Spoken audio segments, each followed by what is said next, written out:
Authentic is sponsored in whole by Voice of Prophecy.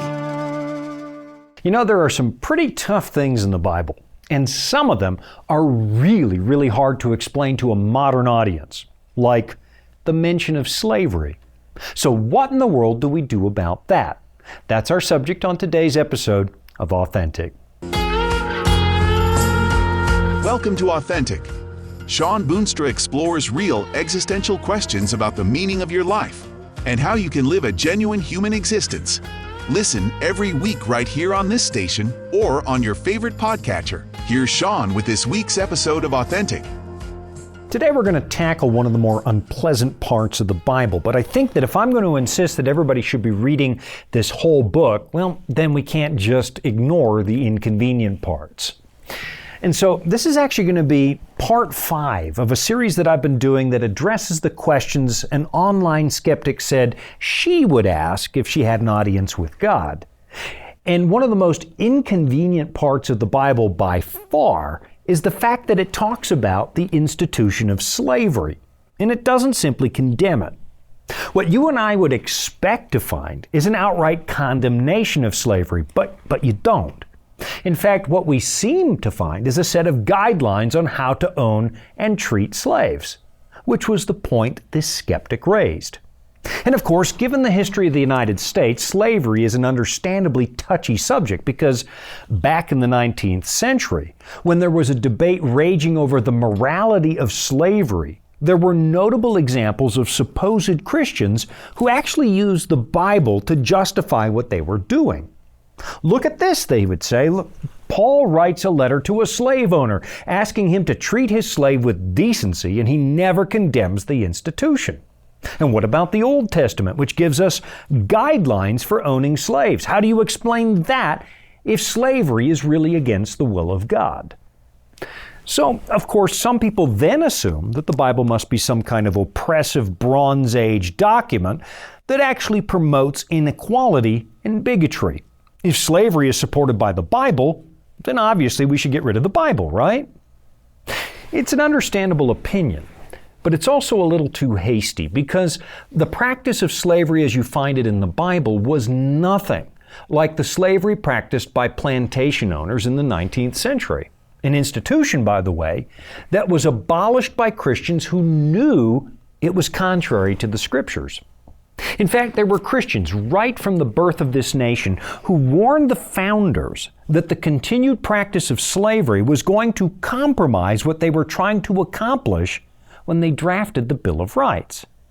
So it wasn't the Bible that led to the practice of slavery here in America, even though the Bible was later used by some people to try and justify it. Even so, what should we do with those passages where the Bible seems to confirm the idea that you can own another human being? Well, you should study it, is what you should do, because it isn't at all what a lot of people think it is. One of the most difficult tasks that you're going to face when reading the Bible is to determine which parts of the Bible actually represents God's ideal for humanity and which parts are simply God's way of dealing with our present broken reality.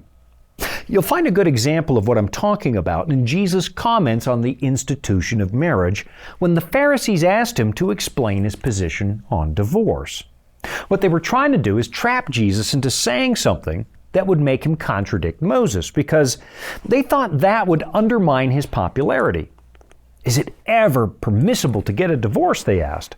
And Jesus answered by affirming what the Bible teaches. Here's what it says. He answered, "Have you not read that he who created them from the beginning made them male and female and said, 'Therefore a man shall leave his father and his mother and hold fast to his wife, and the two shall become one flesh.' So they are no longer two, but one flesh. What therefore God has joined together, let not man separate." So what Jesus does is to affirm God's ideal, his original plan. And that plan said that marriage was supposed to last the rest of your life. In fact, Jesus said that nobody has the right to separate what God has put together. And that's when the Pharisees pounced because Moses taught that divorce was actually permissible under certain restrictive circumstances. And that would seem to contradict what Jesus said was the plain will of God. So was Moses at odds with God? Was Jesus actually calling his own status into question?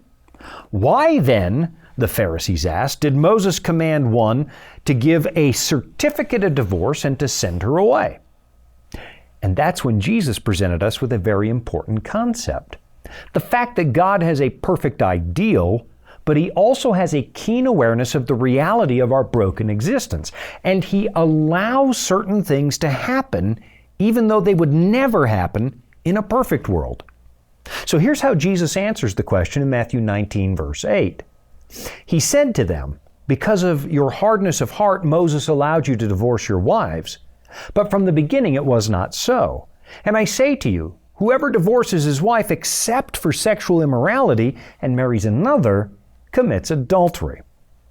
In other words, what God allows in this world is not necessarily what he wants. And what he sometimes does is allow us to chart our own course through life. But at the same time, he sets up important guidelines in order to mitigate the damage that we're causing. So in the case of marriage, God tells us, look, I understand who and what you are, and that you fall a long way short of my perfect ideal. So I'm going to allow this, but only within these specific guidelines. The same thing happened when the nation of Israel demanded a king. It was not what God had in mind for his covenant nation, but he allowed it, and only within certain specific guidelines. So, when it comes to the issue of slavery in the Bible, you've got to ask yourself, is servitude God's ideal for the human race? Or was it a response to the harsh realities of living in a broken world? Does God value every individual equally? Or does he actually think that some of us are less suited to a dignified life than others? What I want to propose is that the first option is the right one. God was addressing our broken reality. I find it particularly interesting that he laid out his rules for slave ownership pretty much right after he gave his people the Ten Commandments from the top of Sinai. This was a group of people who had just escaped Egyptian slavery. And now God appears to be outlining how they should treat their slaves. And in a few minutes, we're going to explore that story in a little more detail. But before we do that, I think it's important that we take off our modern 21st century glasses and make an effort to read this from an original perspective. Unfortunately, our perception of slavery has been shaped by the atrocities committed here in the New World up to the latter part of the 19th century. And so it's easy to think that this is the same thing, and it isn't. The Bible's not discussing an international slave trade where people were treated worse than animals and herded into ships, where a lot of people died before they ever actually made it to the slave market. We're not talking about stripping away basic human dignity, chopping off their feet if they try to run away, or separating families for the sake of a quick buck. If we're going to understand what the Bible is getting at, we're going to have to suspend our current understanding of slavery and step back thousands of years into a different time and place. And what we're going to find is that even in a bad situation, God actually preserves human dignity and always seems to be working towards salvation and redemption, usually in spite of us. Now, personally, I find it very telling that American slave owners didn't want their slaves to actually read the Bible because it might give them ideas about dignity, freedom, and worth. In fact, they produced this, something we now call the Slave Bible. It's a pared-back version of the Scriptures that deliberately left out all the parts that might give people the idea that they were being treated in a way that God didn't approve of. In fact, more than 50% of the New Testament is missing in here, and 90% of the Old. I'll be right back after this. Life can throw a lot at us. Sometimes we don't have all the answers. But that's where the Bible comes in. It's our guide to a more fulfilling life. Here at the Voice of Prophecy, we've created the Discover Bible Guides to be your guide to the Bible. They're designed to be simple, easy to use, and provide answers to many of life's toughest questions. And they're absolutely free. Sign up at BibleStudies.com today and start your journey of discovery. This is Authentic with Shawn Boonstra and the Voice of Prophecy. If slavery is a practice ordained by God, as some people say, if the scriptures really promote it, then you have to wonder why American slave owners went to so much trouble to keep their slaves from actually reading the Bible. In some cases, it was just a matter of basic literacy. If you can't read, you'll never discover what the Bible says. And in other cases, they actually pared back the Bible, cutting it down to the bits that wouldn't give readers the notion that their rightful, God-given state of existence is liberty. But of course, skeptics can still easily point to parts of the Bible that seem to suggest that God was in favor of what we were doing. And that's where the confusing practice of slavery in America with the way the Israelites did it becomes a serious problem. What the Bible describes is nothing at all like what we were doing. Let me show you what I mean. And I think maybe the best place to start is with the Bible's instructions for slavery found in Exodus chapter 21. Now remember, this was given to a group of people who had just escaped a life of slavery in Egypt. And so what you'd expect to find is outright condemnation of the practice. But you don't. And that's because God was proposing something different than the idea we have. So here we go in Exodus 21, starting right at the top of the chapter where it says, "Now these are the rules that you shall set before them. When you buy a Hebrew slave, he shall serve 6 years, and in the 7th he shall go out free for nothing." One of the first things we should notice is the fact that there was an all-important cap on slavery. It couldn't last more than 6 years, and in the 7th year you had to liberate your slave. And that's because among God's people, servitude was a way of handling economic inequality. This is a clear case where God is permitting His people to do something, even though it's obviously not His ideal. One of the things that human beings have struggled with since time immemorial is the unequal distribution of resources. No matter what we try, we always seem to end up in a situation where some people become really, really rich and other people end up living a life of brutal subsistence. It happens in free market economies, and it also happens in Marxist economies, which seem to produce even more poverty. And on this side of the kingdom of God, there is no solution in sight. Even Jesus said, "You always have the poor with you." This is one of the hard realities of living in a world populated by sinful and selfish people. They will always, always, always put their own desires ahead of somebody else's needs. And it seems that no matter what measures we take to mitigate the problem, we always come back to the same situation.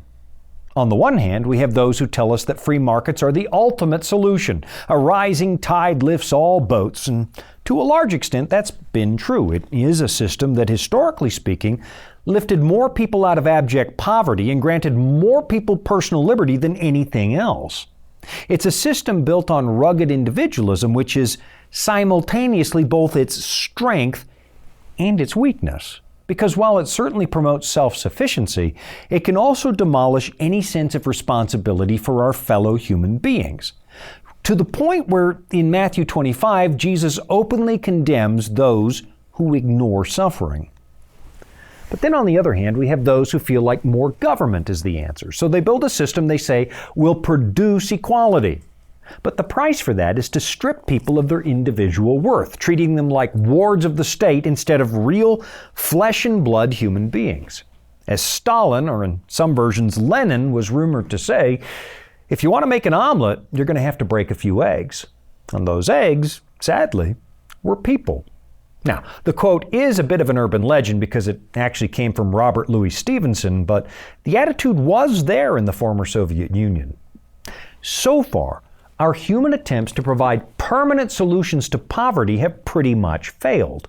And while some of our so-called solutions are clearly better than others, on this side of paradise, I think we're going to continue to meet with failure.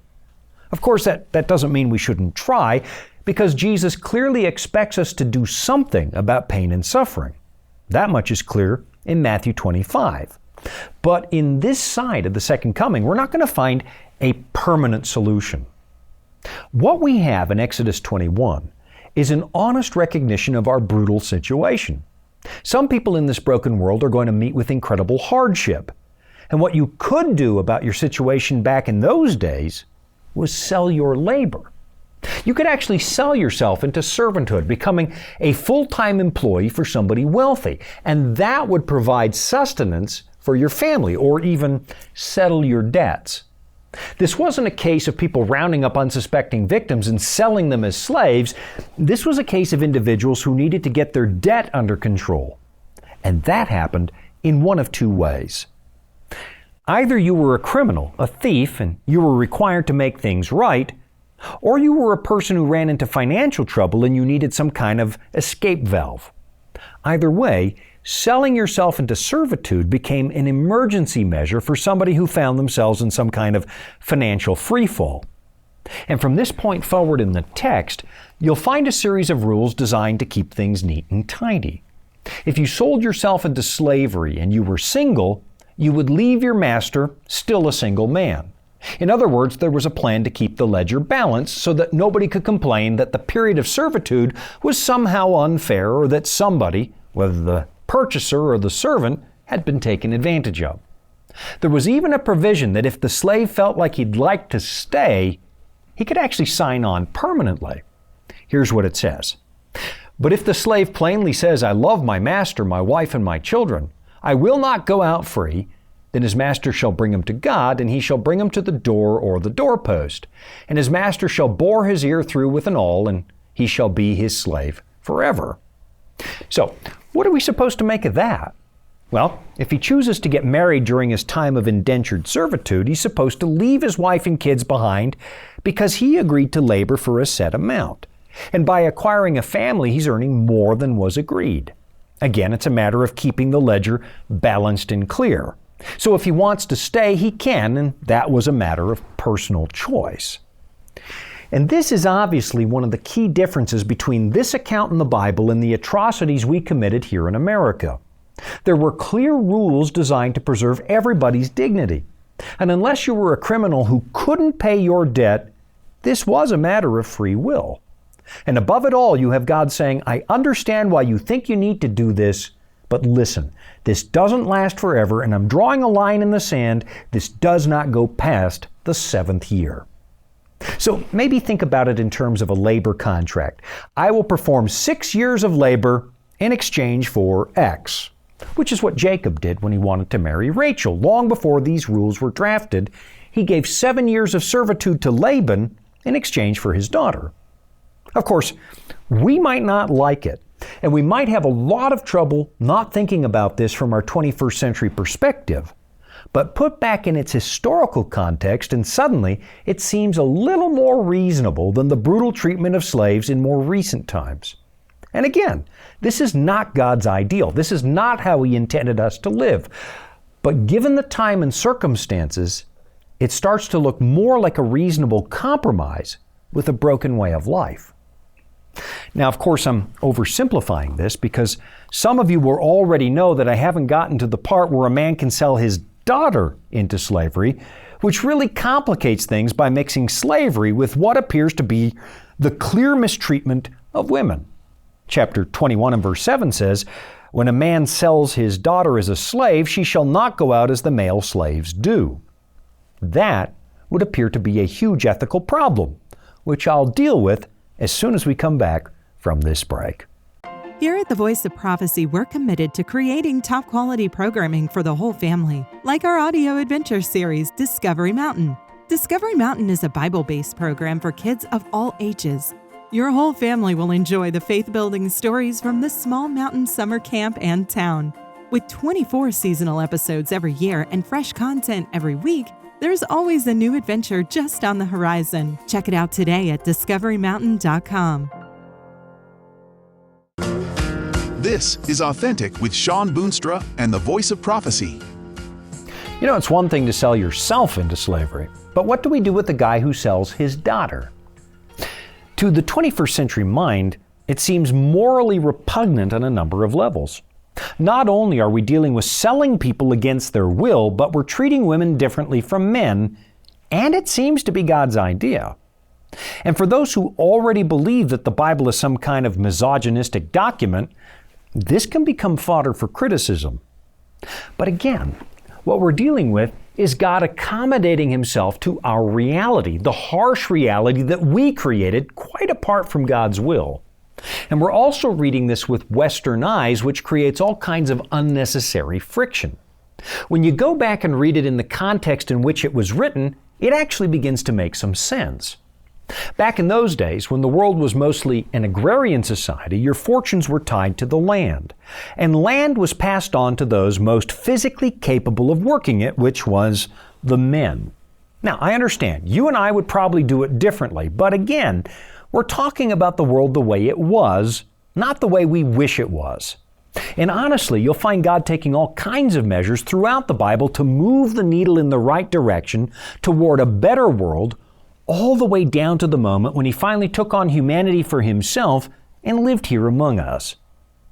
But as you and I wait for the restoration of all things, the Bible reveals that God is patient and long-suffering. And back when this was written, he was dealing with a current reality. Let's imagine a father is incredibly poor. He's got nothing to offer his daughter except a long life of hardship, or even a short life, depending on how bad it is. On the other side of town is a wealthy man who could easily provide for your daughter, and you hope against all odds that he might show interest in your daughter and marry her, an arrangement that would probably be a permanent solution to her poverty. It appears to be win-win. There's a settlement for the family which helps curb their poverty, and the daughter's placed with a rich family where her lot is certainly better than it was at home. And I know the word we have in the English Bible is slave, which implies harsh and regular mistreatment. But that's a misunderstanding that you and I are reading into the text. You could think of this more like household chores. If you read the passage carefully, you'll discover that the intention with this arrangement was actually marriage. It says, "She shall not go out as the male slaves do," which at first glance makes it look like she doesn't have the same privileges and rights as a male slave, but she does. The Bible makes it clear that she also gets to leave in the 7th year. There is no difference in the way that she's treated, except with regard to one thing. She has the ability to escape servitude through marriage. If the master likes her or the son likes her and they marry her, she's free. And she's to be treated, it says, with the full honor of a real wife. And even if the master or the son goes on to marry other women, she must never be treated as a lesser wife because she used to be a servant. It says, if he takes another wife to himself, he shall not diminish her food, her clothing, or her marital rights. And if he doesn't want to marry her, she goes back to her family. Now, again, you and I might not like this, and you might still think the Bible is some outdated Bronze Age document that promotes misogyny. But then we're asking the world of 3,500 years ago to be exactly like the world we live in right now, and that's just not the case. And if time should last, you can be sure that the people living centuries from now will look back at us and think we were barbarians, no matter how enlightened we think we are. And we're also assuming that all of this was God's idea in the first place, and it wasn't. I mean, just remember the words that God spoke to Adam and Eve during the exit interview from Eden. Look, God said, you had a perfect, painless existence, but now that you've decided to go your own way, I'm going to let you. But it does mean that life is going to be hard, and you're going to have to exist by the sweat of your brow. And from that point forward, God moves heaven and earth to accommodate our new reality, to put clear limits around our ability to destroy ourselves. He knew that we were going to be incredibly selfish and make a huge mess, but He made sure that there was a way to keep us from just eradicating ourselves. At the end of the day, poverty and suffering are our fault, not God's. And what you find in the pages of the Bible is an unparalleled ethical code that attempts to mitigate the damage that we cause. The idea behind placing your daughter in a rich man's house was to provide a way out of poverty, which is hard for us to fathom here in the modern wealthy West, where even the poorest among us live better than most of our distant ancestors. But I've got to tell you, I continue to witness that kind of poverty in other places on this planet, where a family with too many children is starving, so they trust the person who comes along and says, look, I have a work arrangement for your daughter where she doesn't have to live like this. Most of us here don't live with that kind of desperation, so we don't understand. but it is still happening, and I mean today. There was no safety net 3,500 years ago except for the ones that God created. We find him telling farmers to leave something behind for the poor when they harvest the crops. We find rules for getting out of crippling debt. There was a prohibition on usury, a practice that made poverty even tougher to escape. And we had a win-win arrangement where poor children had a shot at the good life. And again, it might be hard for us to understand now, but it wasn't back then. I'll be right back after this. Dragons, beasts, cryptic statues. If you've ever read Daniel or Revelation and come away scratching your head, you're not alone. Voice of Prophecy's free Focus on Prophecy guides are designed to help you unlock the prophetic mysteries of the Bible and deepen your understanding of God's plan for you and the world around you. You can study online or request them by mail. Visit BibleStudies.com and start bringing prophecy into focus today. Welcome back. It's Authentic with Shawn Boonstra and the Voice of Prophecy. We could probably spend another hour dissecting the provisions God made for escaping poverty, but I think we've covered enough to make a really important point. This was a matter of God mitigating the damage we cause, and not a matter of God instituting slavery because he's cruel or vindictive. I guess what I want you to do is just read the Bible. Read it broadly. Read it honestly. I think what you're going to find is a God who consistently moves the needle in his direction, always pushing us toward a better, more authentic life without taking away our freedom to choose. He always finds the middle ground between personal liberty and social conscience, and he always preserves our dignity regardless of what we've done. And while we're on the topic, let me just spend half a second talking about some of today's brutal realities, and I want to ask you to help. The Voice of Prophecy sponsors a home for girls rescued from human trafficking. These are girls from very poor families. And when someone promises work for their children, these desperate families jump at the chance, and then they never see their kids again. These reprehensible people are putting these girls in the sex trade. So a few years ago, my wife Jean met a remarkable woman who breaks into these brothels and rescues these girls, and they need a place to go. So here's what you could do. We've got a home where these girls get a brand new life. They learn important skills, and I could use your help. You could turn someone's life around for as little as, say, $100. So please, head on over to VOP.com. Click on the big orange donate button, and then when you're asked what you're giving for, click on the Rescue Project in the drop-down menu. Here's what I know about the Bible, folks. All of it. Even the seemingly hard stuff, even the stuff that we struggle to understand now in the 21st century, it's all designed to redeem us, to restore us to an authentic human existence. Thanks for joining me again today. I'm Shawn Boonstra, and this has been another episode of Authentic. You've been listening to Authentic, sponsored by Voice of Prophecy. Remember, you can listen every week right here at the same time. And thank you. Authentic is funded by listeners just like you. You can support at voiceofprophecy.com. That's also where you can find all the episodes you missed, or where you can listen again. That's voiceofprophecy.com.